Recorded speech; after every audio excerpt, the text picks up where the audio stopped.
बिस्मिल्लाहिर्रहमानिर्रहीम। अस्सलाम वालेकुम नाज़रीन, मैं हूं मोहम्मद जुबैर और मेरे साथ मौजूद हैं वजीहा जुबैर।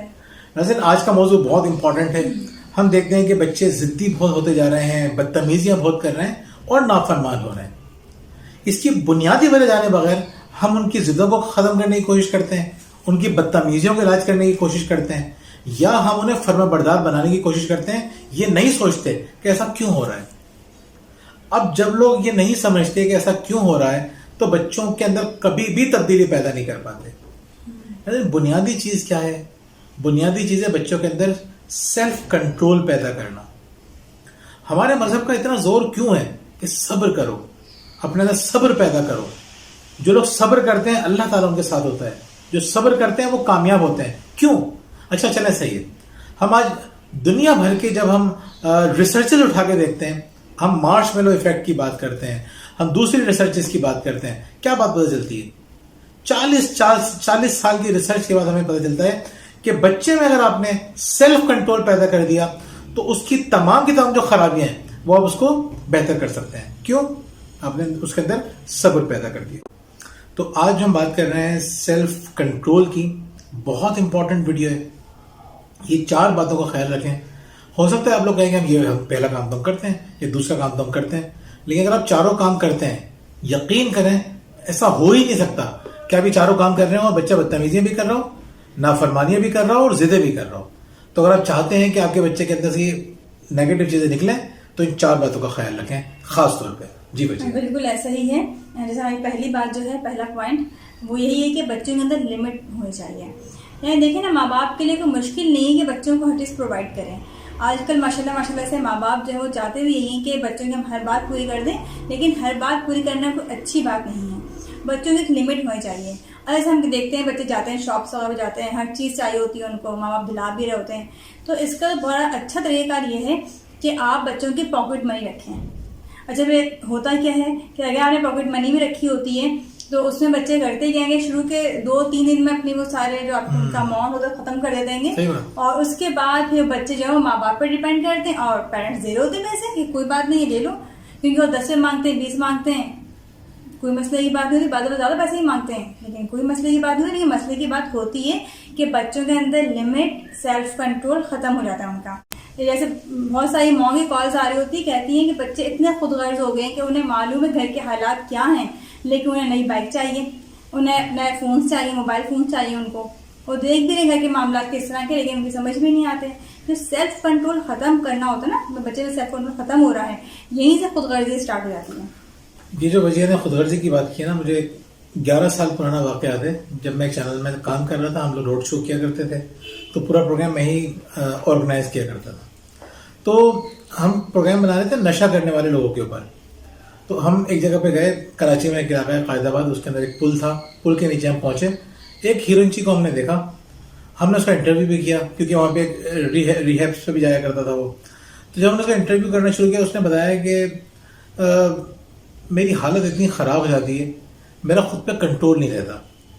मैं फिर घर जाता हूँ, माँ से पैसे मांगता हूँ। मेरी माँ मजदूरी करती है। अच्छा, वो जवान आदमी था, वो तकरीबन 28-30 साल का आदमी था वो, कि मेरी माँ मुलाजमत करती है, पैसे जमा कर करके रखती है, तो मैं खूब शोर करता हूँ, चीखता हूँ, गालियां बकता हूँ। जब वो मुझे नहीं देती तो मैं अपनी माँ को मारता हूँ, और माँ अगर इस पे भी ना दे तो मैं छुरी लेके बैठ जाता हूँ कि मैं अपना हाथ काट रहा हूँ, मैं जान दे रहा हूँ अपनी, मुझे नहीं रहना जिंदा। फिर उसकी माँ जो है वो पैसे निकाल के उसको दे देती है। रोता था वो, कहता था मुझे अफसोस होता है, मुझे पता है कि मेरी माँ कितनी तकलीफ में होती है, मुझे पता है कि मेरे इस अमल से मेरी बहनों पे कितना बुरा असर पड़ रहा है। उसकी बहनों की भी शादी नहीं थी, लेकिन माँ ने जो कुछ खाने पीने के लिए, जरूरी चीजों के लिए पैसे रखे होते थे, वो इसलिए देती थी कि मेरा बेटा जिंदा तो कम से कम रहे। जब सेल्फ कंट्रोल खत्म होता है तो इंसान, यकीन करें, सेल्फिश हो जाता है, खुदगर्ज हो जाता है, उसको अपने अलावा कुछ नजर नहीं आता, उसकी अपनी जरूरत ही सब कुछ होती है। बिल्कुल। तो दूसरे पॉइंट की तरफ बात करें बच्चियां। बिल्कुल दूसरे पॉइंट में बात करेंगे, लेकिन दूसरे पॉइंट में बात करने पहले एक बात मैं यहाँ पर वाजे कर दूं कि बहुत से लोग समझते हैं कि शायद बड़ा अमाउंट जो है ना उसको लिमिट में करने से बच्चे लिमिट में आ जाएंगे। ऐसा नहीं है। छोटा अमाउंट भी होता है ना, ये भी बाज़ दफ़ा बड़ा काम का होता है। जैसे मैं शॉप पे जाती हूँ, बच्चे जिद करते हैं कि हमें ये चीज़ चाहिए, अब वो चीज़ 10 रुपये की होती है, मैं मना करती हूँ नहीं दिलाऊंगी मैं देखे बहुत से माँ बाप शर्मिंदगी महसूस करते हैं कि क्यों बच्चे ने 10 रुपए की चीज मांग लिया, मैं कहेंगे नहीं हमने दिलाया, तो लोग क्या हो जाएंगे, 10 रुपए की चीज नहीं दिला सकते बच्चे को। बिल्कुल सही कह रही हैं। ऐसी बात नहीं है। मैं बच्चों को हजारों की चीज भी दिलाती हूँ, नहीं दिलानी होती है मैं 10 रुपए की चीज भी नहीं दिलाती हूँ। ये बात बहुत अहम है कि आप कंट्रोल करेंगे बच्चों पे, तो ये छोटा अमाउंट जो है ना इसको भी कंट्रोल करना सीखें। यानी बच्चों से ब्लैकमेल होके आप उन्हें चीजें मत दिलाइए। बच्चे आपकी कमजोरियां पकड़ लें उनको पता है कि हमें अपने माँ बाप से किस तरह चीजें निकलवानी है, तो बच्चों का सेल्फ कंट्रोल हम अपने हाथों से, माँ बाप अपने हाथों से खुद खत्म करते हैं। उसका दूसरा तरीका क्या होता है भैया? दूसरी बात नाजरीन, क्या आपने देखा होगा माएँ कहती हैं कि बच्चों को हम शॉपिंग के साथ लेके जाते नहीं, बहुत जिद करते हैं ये।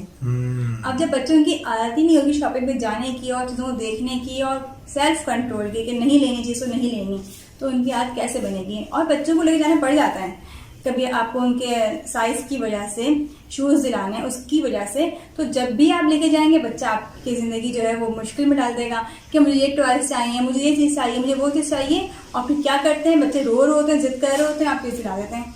यानी आप देखोगे मार्केट में कितने बच्चे होते हैं मार्केट में कि रो रहे होते हैं, जिद कर रहे होते हैं, और उस वक्त माँ जो है ना बच्चे के रोने से इतना नहीं घबराती है जितना उसको ये शर्मिंदगी होती है कि सब लोग देख रहे हैं मेरे बच्चे को रोता हुआ। उस शर्मिंदगी से बचने के लिए वो बच्चे को कौन चीज ला देती है। अब उस चीज लाने का असर क्या होता है, नेक्स्ट टाइम जब भी मार्केट जाएगा वो यही काम करेगा। मैं अल्हम्दुलिल्लाह अपने तीनों बच्चों को मार्केट लेके जाती हूँ, कभी भी नहीं फैले वो चीजों के लिए। हाँ, सिर्फ उस सूरत में जब मुझे बेलें लेनी होती है, मुझे मैजिक लेनी होती है, तो मैं लेके नहीं जाती बच्चों को।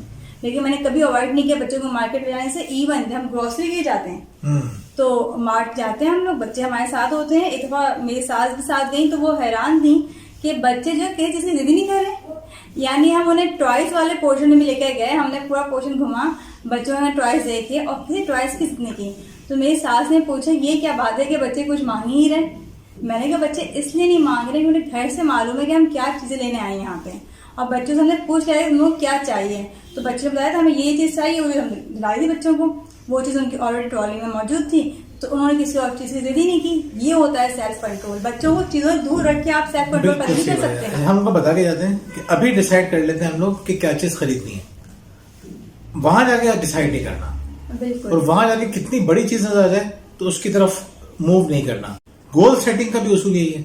हम क्या गलती कर रहे होते हैं, हम एक गोल सेट करते हैं कि हमें ये चीज अचीव करनी है, हासिल करनी है, उसके बाद चलना शुरू करते हैं, तो हमें रास्ते में नजर आता है कि नहीं यार इससे बड़ा काम तो ये है करने के लिए, हम उधर शिफ्ट कर जाते हैं। फिर हम उससे बड़ा काम नजर आता है, हम वहां चले जाते हैं, नाज़रीन कहीं नहीं पहुंचते। क्यों? क्योंकि हम टिकना नहीं सीखते। एक किताब शुरू करते हैं, थोड़ी सी पढ़ते हैं, चलो दूसरी पढ़ लेंगे, दूसरी से तीसरी, एक किताब भी मुकम्मल नहीं करते। हमारे काम अधूरे रह जाते हैं। क्यों?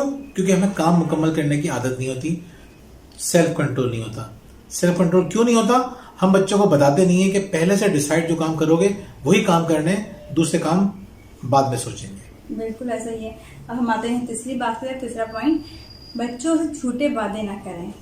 ये मुझे लगता है ये काम भी करते हैं बहुत से लोग कि बच्चों से कह देते हैं, मैंने खुद देखा है कि अगर बच्चे को किसी बात से रोकना है तो कह देंगे अच्छा तुम आज नहीं जाओ, वहां नहीं जाओ, मैं तुम्हें यहाँ लेके जाऊंगा, कल और तुम्हें ये चीज दिलाऊंगा, ये होगा, ऐसा होगा। नहीं होता ऐसा कुछ, सिर्फ झूठे वादे, झूठी तसल्लियां बहलाने के लिए। एक साहब है जाने वाले, तो उनकी बेटी मेरे साथ नहीं जिद कर रही थी, बेटी और बेटा दोनों जिद कर रहे थे आपके साथ चलेंगे। मैंने कहा नहीं मैं तुम दोनों लेके नहीं जा सकती मैं, क्योंकि मेरे कुछ मसरूफियात थी। तो उन्होंने खुद भी रोकना चाहा, बच्चों ने जिद की कि नहीं, दोनों बच्चों ने कहा हमें जाना है। तो उन साहब ने फौरन कहा कि मैं तुम्हें कल लेके जाऊंगा बड़ा जबरदस्त का अम्यूजमेंट पार्क है, वहां लेके जाऊंगा, वहां इस तरह के झूले हैं और ये है वो है। अच्छा मैं भी सुनने लगी, मैंने कहा अच्छा कहाँ है पार्क? तो वो साहब आज से कहने लगे खाली बच्चों को कह रहा हूँ मैं। वो बात मुझे बड़ी अजीब सी लगी। मैंने उनसे बाद में कहा कि देखिए बच्चे से कभी झूठा वादा ना करें, बहुत ज्यादा नुकसान आते हैं झूठे वादे के। क्या आप उसको रोकने के लिए, बहलाने के लिए इस तरह का वादा कर लें, ट्रस्ट खत्म हो जाता है। बिल्कुल, बच्चा आप पे भरोसा करना छोड़ देगा, नेक्स्ट टाइम आपकी सही बात पे भी यकीन नहीं करेगा, जिद्दें करेगा, बदतमीजियां करेगा और नाफरमानी करेगा, बल्कि आपकी बात मानना छोड़ देगा। खुद ही मेरा पर्सनल एक्सपीरियंस है कि अली ने मुझसे कोई वादा किया, अच्छा मैंने उससे वादा किया, मुझे मालूम तो कर लूंगी पूरा मैं, लेकिन बाद में कुछ ऐसी मसरूफियात आ गई कि मैं वादा पूरा नहीं कर सकी। तो अली वो चिड़चिड़े हो गए, उन्होंने मेरी बात मानने से मना कर दिया साफ साफ, मैं नहीं आपकी बात मानना, मैं नहीं कर रहा ये काम। मैंने इनसे कहा, मैंने कहा पता नहीं क्यों मेरी बात नहीं सुन रहा, ये कह रहे हैं तुमने वादा जो पूरा नहीं किया उसका, तो वो कैसे तुम्हारी बात मानेगा फिर। मैंने कहा ये बात भी है। फिर मैंने अली से पूछा, अली ने कहा आपने मुझसे ये चीज़ कहा दिलाने के लिए, मैं चलो ठीक है। मैंने उसी वक्त अपना वादा पूरा किया, मैंने देखो मैंने अपना वादा पूरा कर लिया, अब तुम्हें मामा की हर बात माननी है। वो इतना खुश था माशाल्लाह से, उसने कहा जी मामा आपकी हर बात मानूंगा। तो इसमें कोई ऐसी बात नहीं है कि अगर आपने बच्चे की बात नहीं मानी, बच्चा आपकी बात नहीं मानेगा। जैसे बहुत पेरेंट्स कहते हैं अगर हम बच्चे की बात नहीं मानेंगे तो क्या मतलब बच्चे हमारी बात नहीं मानेगा। जी बिल्कुल ऐसा ही है, बच्चा हमसे ही सीखता है। जब हम एक वादा बच्चे से कर लेते हैं और हम वो वादा पूरा नहीं करते हैं तो बच्चा कैसे हमारी बात मान लेगा, ट्रस्ट खत्म हो जाता है बच्चे का। अच्छा, बातों का कि हम बच्चे की बातें मान रहे होते हैं, हमारी बातें बच्चा क्यों नहीं मान रहा होता। फिर मैं कहूंगा इन चारों बातों का ख्याल रखें, सिर्फ एक बात से पूरा नहीं होगा। अगला पॉइंट क्या है हमारा? अगला और आखिरी पॉइंट जो हमारा वो है ये है कि अहम काम पहले करना सिखाएं। देखिए नाज़रीन, अहम काम से मुराद क्या है? मिसाल के तौर पर बच्चों को टीवी भी देखना है और बच्चों को पढ़ना भी है, तो बच्चों को पहले पढ़ाएं, उसके बाद टीवी देखने का टाइम दें। फर्ज करें आप बच्चे को मोबाइल दे दें 1 घंटे के लिए, और उसमें आप कहते हैं कि तुम्हें काम की चीज़ें भी देखनी है, एजुकेशनल भी देखनी है और एंटरटेनमेंट भी देखनी है। पहले आप उसको एजुकेशनल चीज़ें दिखाएं, उसके बाद एंटरटेनमेंट की चीज़ें दिखाएं। एक्सरसाइज भी करनी है और उसको जो है वो खेलने में जाना है, तो आप उससे कहेंगे पहले एक्सरसाइज करोगे, बाद में खेलने जाओगे। स्कूल में पहले क्या होता था, अब तो छोटे छोटे स्कूल्स हैं, 20-20 मिनट की, आधे घंटे का पीटी हुआ करती थी, एक्सरसाइज हुआ करती थी, उसके बाद बच्चे क्लास में आके बैठा करते थे। तो पहले उस प्रोसेस से गुजारे तो उसी बच्चे को। बच्चा कोई चीज़ अगर चाह रहा है तो पहले उसको इंतज़ार कराना सिखाइए। ये नहीं कि आप उसको फौरन हर चीज़ देना शुरू कर दें। जितना ज़्यादा उसको इंतज़ार का मतलब ये नहीं कि हमेशा ही इंतज़ार करवाते रहें। इसका मतलब ये कि आप इस तरह से देखें कि इन 2 कामों में से पहले कौन सा काम करना है, दूसरा काम कौन सा काम करना है, इतना इंतज़ार कराएं। बहुत से लोग तो इतना इंतज़ार कराते हैं कि बच्चे को चीज़ देते ही नहीं है। ये भी बहुत गलत बात है। तो बच्चे की को इतना उसके अंदर महरूमियाँ पैदा ना करें, लेकिन महरूमियों से बचाने के लिए उसको बिगाड़ के भी मदद दें। बस ये बात याद रख लें। हम समझते हैं कि इस पर हमें बहुत ज़्यादा काम करने की ज़रूरत है। मेरी तो ख्वाहिश है कि मैं इस मौजू पे किताब लिखूं। वो ये है कि मयाना रवि, एतदाल, दरमियानी रास्ता। जिंदगी के हर मामले में आपको एतदाल रखने की ज़रूरत है, दरमियाने रास्ते की ज़रूरत है।